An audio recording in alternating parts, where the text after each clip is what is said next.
নেত্রকোনার দুর্গাপুরে ঘুরতে গিয়ে এইখানে চীনামাটি উত্তোলন করা হয়।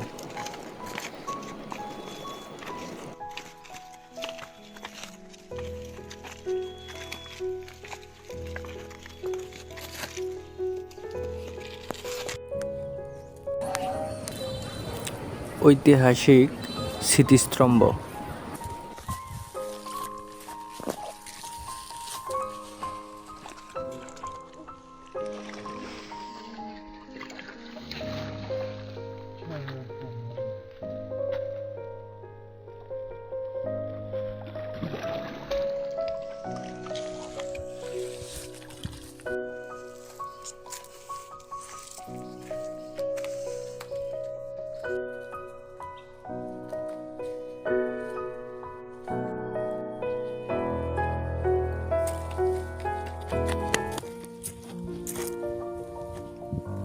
সাদা কালো পাহাড়ের নিচে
আল্লাহর কি অপরূপ সৃষ্টি।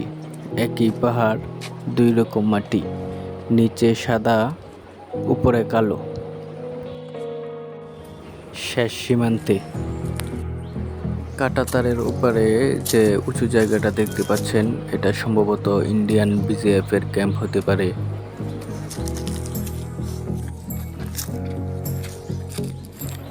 আমি যে রাস্তা দিয়ে হাঁটছি এটা বাংলাদেশের রাস্তা। এখানে খুব সীমান্তের কাছাকাছি বাড়িঘর। এটা সোমেশ্বরী নদী, ইন্ডিয়ার একটি নদী থেকে এবং ইন্ডিয়ার ঝর্ণা থেকে এই পানি নেমে আসছে। প্রচণ্ড পরিমাণ স্রোত এই নদীতে। আমরা এই নৌকায় করেই ওপারে গিয়েছিলাম।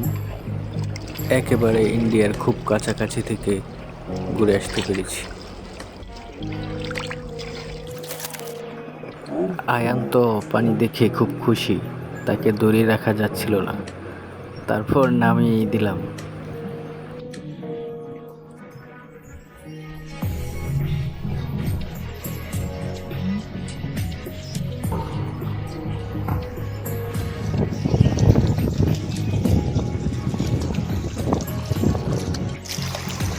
এত সুন্দর পরিষ্কার পানি, গোসল করার লোকটা আর সামলাতে পারলাম না, তাই গোসলটা সেরেই নিলাম।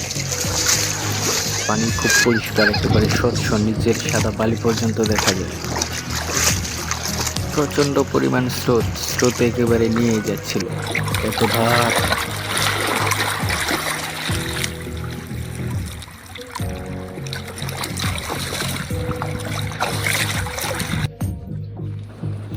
তারপর এসে পড়লাম সাদামাটির পাহাড়ে।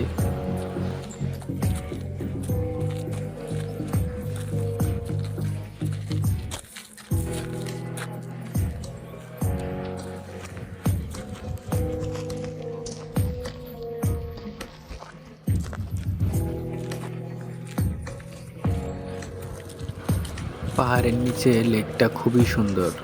লেকের পানিও অনেক পরিষ্কার। রুষা তো পানি দেখে নেমেই পড়তে চেয়েছিল।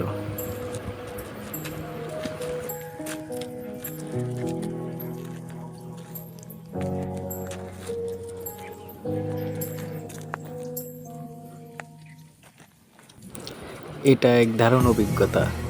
সাদামাটির পাহাড় ঘুরতে এসে পাহাড়ের নিচে লেকের উপরে কলা পাতার মধ্যে বিরিয়ানি খাচ্ছি।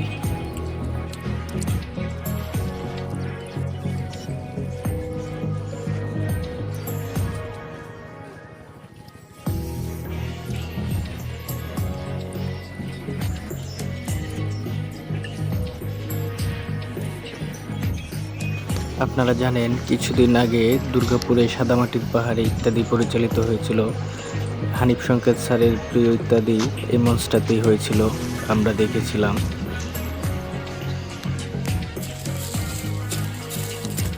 এইবার সেই কাঙ্ক্ষিত পাহাড়ে ওঠার পালা, দেখি কে কতক্ষণ উঠতে পারে।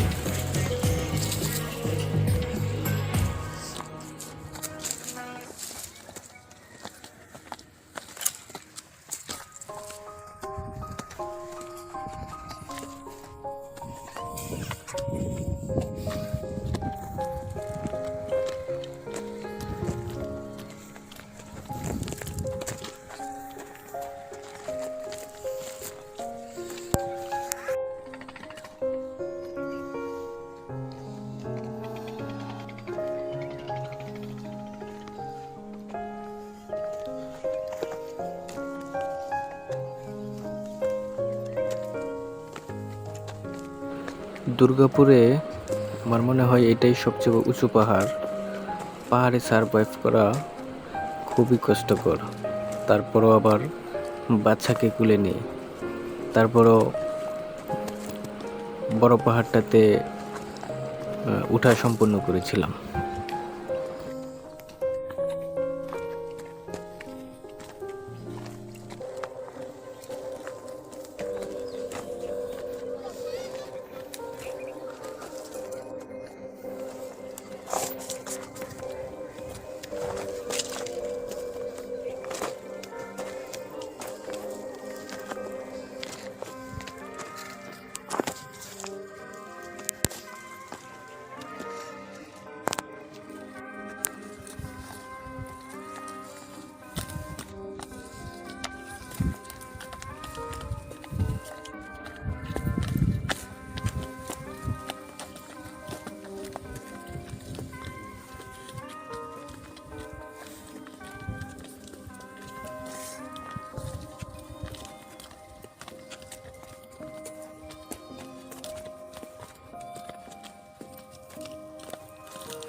এই জায়গাটা খুবই রিস্কি, তারপরও সাবধানতা অবলম্বন করে বাচ্চাদেরকে নিয়ে গিয়েছি।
এবার পাহাড় থেকে নামার পালা। শেষ পর্যন্ত কিন্তু আমি আর রুষা, আমার মেয়েই টিকেছিলাম।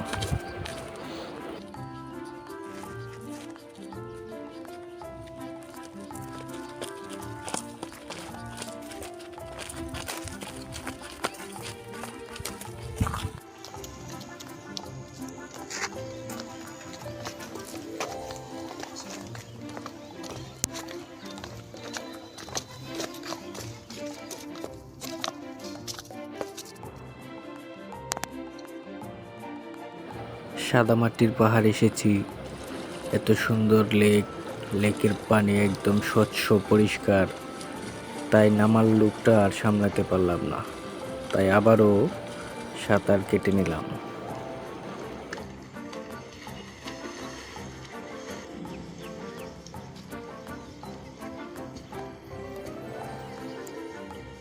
দুর্গাপুরের বিভিন্ন পয়েন্টে ঘুরতে আমাদের ভালোই লেগেছে। সময় পেলে আপনারাও যাবেন। ভিডিও এখানেই শেষ করলাম।